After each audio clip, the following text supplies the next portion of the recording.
Europe کے اندر ہمیشہ سے اسلام ہراسی جو ہے نا ایک عام چیز ہے، باقاعدہ طور پر پڑھایا جاتا ہے. اسلاموفوبیا وہاں پہ جو ہے نا عام چیز ہے.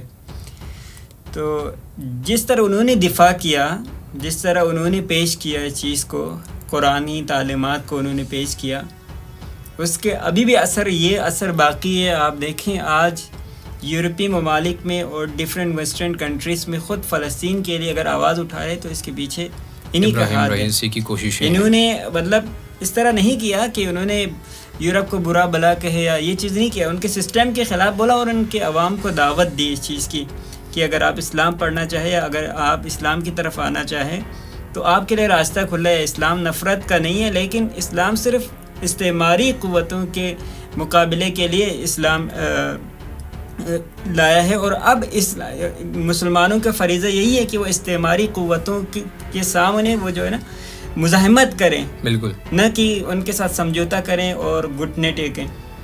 اس کے علاوہ آپ دیکھیں کوئی سوچ سکتا تھا کہ سعودی عرب اور ایران کا کوئی دوستی ہو، ایسا بالکل ایک ناممکن چیز تھا.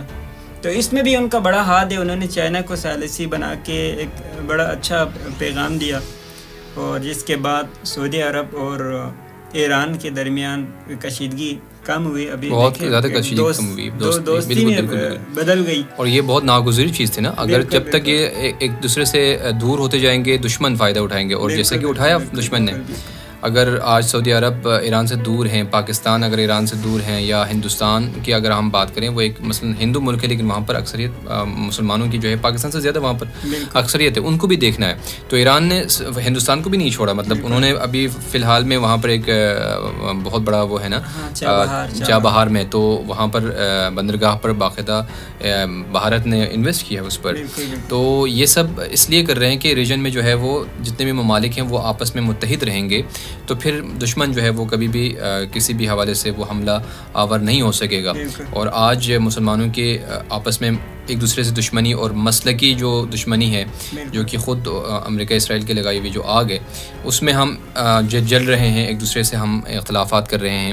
تو اس کو ختم کرنے میں سمجھتا ہوں کہ آیت اللہ رئیسی نے جو ہمت دکھائی اور جو انہوں نے جرأت دکھائی ہے، خود بنفس نفیس ملکوں کا انہوں نے دورہ کیا، اپنی جان کو انہوں نے بالکل بھی پرواہ نہیں کی. حالانکہ بالکل جب وہ پاکستان آ رہے تھے باقاعدہ تھریٹ تھا، اس کے باوجود جو ہے نا وہ آئے. اور ایک نیڈر اب بہت جو ہے متقی پرہیزگار کے علاوہ ایک نیڈر آپ کہہ سکتے ہیں کہ وہ لیڈر تھے، اور جو خود ان کے ساتھ فورن منسٹر تھے، ان کی اتنی کوششیں تھیں.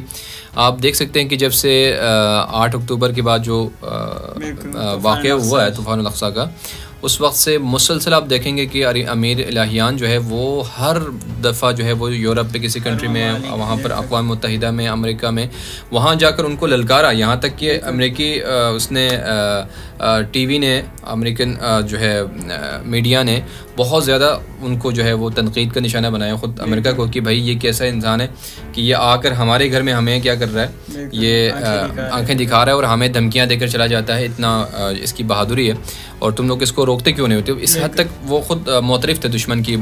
لہٰذا یہ جو دونوں حضرات تھے، ان کے ساتھ جو ایک آیت اللہ تھے جو کہ تبریز کے جمعہ، بالکل وہ بھی بہت بڑی ہستی اور بہت بڑی شخصیت تھی ان کی.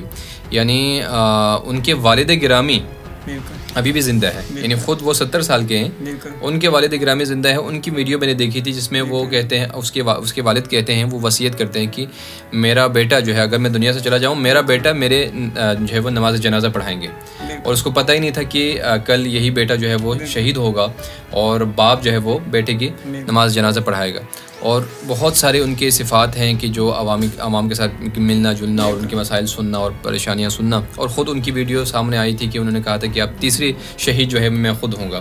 2 امام جمعہ شہید ہو چکے ہیں، اب میری باری ہے. ان کی بھی جو ہے وہ آرزو پوری ہو گئی. خود رئیسی صاحب آیت اللہ رئیسی وہ ہمیشہ آرزو کرتے تھے، شہادت کی آرزو کرتے تھے. اور کل کسی نے ویڈیو میں ایک تصویر بھی دکھائی تھی جو کہ کہہ رہے تھے کہ یہ تصویر پوری ہو گئی. دائیں جانب شہید جو ہے وہ سلیمانی تھے، اور دائیں جانب جو ہے وہ عراق کے شہید مہدی المہندسی تھے. تو اب وہ شہادت کی جو ہے وہ ان کی آرزو بھی پوری ہو گئی. لیکن ظاہر سی بات ہے کہ دشمن کا ہاتھ اس حادثے کے حوالے سے آپ کیا کہہ سکتے ہیں کہ سازش ہے؟ ایک قسم کے سوال بھی اٹھ رہے، لوگ کہہ رہے کہ اب ان کا صدر اور اتنا مضبوط صدر وہ شہید ہوئے اور ان کے ساتھ آفیشیل شہید ہوئے، تو یہ نظام کیسے چلے گا؟ مطلب ایسے باتیں کرتے ہیں نا لوگ. تو اگر آپ ماضی دیکھا جائے تو یہ ایران کے ماضی میں جو کچھ ہوا ہے اس کے مقابلے میں یہ کچھ بھی نہیں ہے.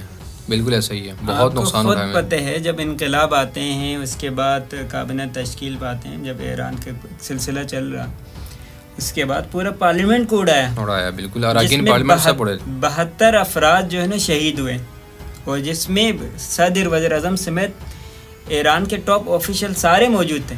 بالکل ایسا ہی ہے. اور اسی سے کچھ دن پہلے خود آیت اللہ خامنائی کے اوپر حملہ ہوتا ہے، شہید بہشتی جیسے ان کو جو ہے نا شہید کرتا ہے. اور اسی طرح اگر آپ آتے جائیں، جنرل سلیمانی ہے، جنرل سلیمانی سے مضبوط تو کوئی بھی نہیں تھے ایران کے اندر رہبر کے بعد.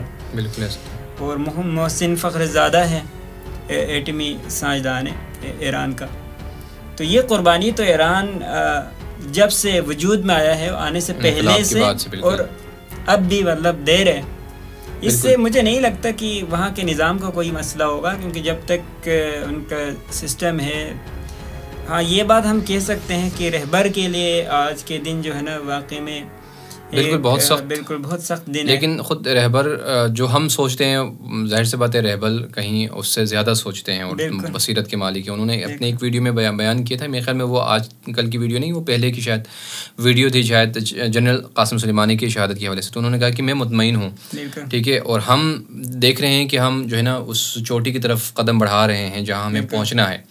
اب اگر آپ، انہوں نے 2 مثالیں دی کہ قلعہ دماون وہاں کا ایک بہت بڑی چوٹی ہے ایران کے.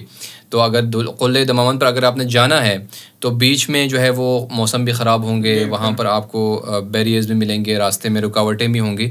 جب تک آپ رکاوٹیں ہٹائیں گے نہیں اس وقت تک آپ وہاں پر پہنچیں گے نہیں. تو یہی ہماری چیزیں ہیں کہ جو ہم جب تک ہم شہادت نہیں دیں گے، جب تک شہید نہیں ہوں گے، جب تک لوگ قربانیاں نہیں دیں گے، اس وقت تک ہم اپنی آرزو تک نہیں پہنچ سکتے. انشاءاللہ بہت امید ہے کہ بہت جلد ہم اپنی آرزو تک پہنچ جائیں گے. یہ آیت اللہ خامنائی کی جو ہے وہ آرزو تھی. بس آخر میں یہی بات رہ جاتی ہے کہ یار یہ واقعی میں موسم کی خرابی کی وجہ سے ہوا یا یہ سازش ہے. تو اس پہ ابھی جو ہے ہم اتنے وہ تفسیر نہیں کریں گے، کیونکہ حقائق ابھی وہ سامنے نہیں آئے. تو حقائق جب آ جائے تو انشاءاللہ ہم اس پہ جو ہے نا ایک ویڈیو بنائیں گے کہ کیا یہ واقعی میں موسم کی خرابی تھی یا سازش ہے یا پری پلان کے تحت. کیونکہ اسرائیل اس طرح کے کام، امریکہ و اسرائیل بہت سارے کام کر چکے ہیں. بالکل. ماضی میں بھی انہوں نے بہت سارے ایسے کام کیے جو انہوں نے ٹیکنالوجی کا استعمال کیا ہے. مثلا ایک مثال دیتے ہیں کہ پچھلے سال جو ترکی میں زلزلہ آیا اس کے پیچھے بھی بتایا جا رہا تھا کہ ایک ٹیکنالوجی کا کام لیا. اور اسی طرح سے جو سیلابی ریلیں آ کر جو تباہی مچائی ہے اس سال دبئی میں، پچھلے سالوں پاکستان اور باقی مشرقی علاقوں میں، تو اس کے پیچھے بھی ایک بتایا جا رہا ہے کہ یہ نظام قدرت سے چھیڑ چھاڑ کرنے کی وجہ سے ہیں، جس کی وجہ سے یہ تباہ کاریاں ہو رہے ہیں. تو البتہ خود آپ دیکھیں ایران کے اندر محسن فخرزادہ کو شہید کیا جاتا ہے باقاعدہ اس کے ٹیکنالوجی کو استعمال کرتے ہوئے. تو بعید نہیں ہے کہ اس میں بھی ان کا ہاتھ ہو. اور اس بات